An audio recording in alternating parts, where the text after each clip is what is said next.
Do you remember when it was that the idea for To Whom It May Concern came to you, and what that core idea was? Yeah, the core idea was the character of Hardev Danji, who is a man who worked for the government, was doing extremely well, was an immigrant from India, and has his wife and his house and his 3 children. And he has an accident at a hydraulics plant in India. That's what it says in the book. And he's lost all that he's accomplished. His wife leaves him. The 2 daughters go to live with her. The son stays with him. And he's basically, at the start of the book, his eldest daughter has announced that she's going to get married. And he also knows that the Gateway Land Developers Corporation is coming and trying to take his house, which he can no longer afford. So it started with this, previously very strong, powerful man who's now been reduced in circumstances and is desperate to hold on to his house and to help his 3 children. And as I started to write this story, I really then started to think of it in my mind as, you know what, this is actually my version of King Lear, which is a play that has haunted me and fascinated me ever since I first read it in high school.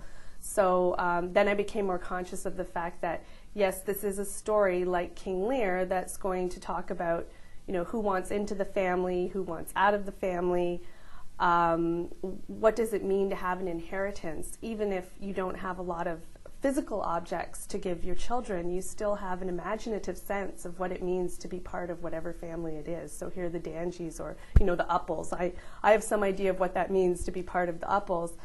And then also to examine topics such as duty. What duty do you owe to your parents, and what do they owe to you?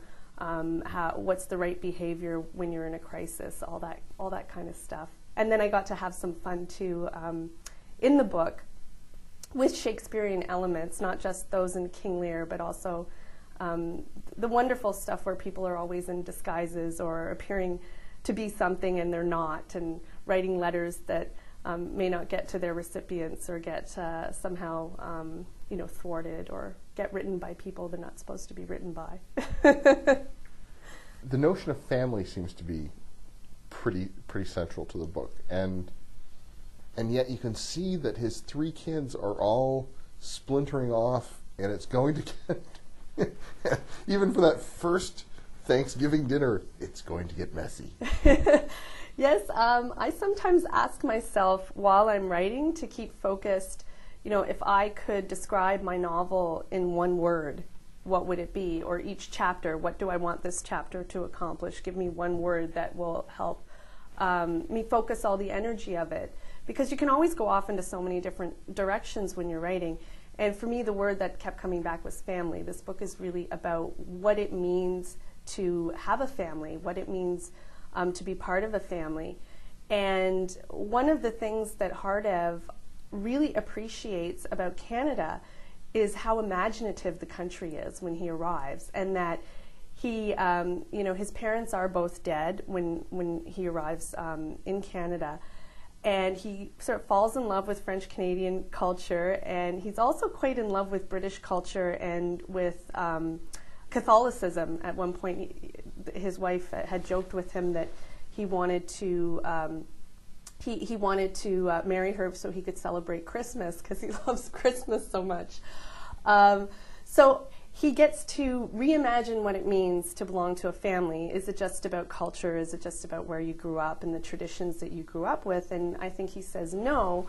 At the same time, to constantly be inventing yourself can sometimes seem to go against establishing roots and establishing something that has longevity, that is stable, that you can look to for support.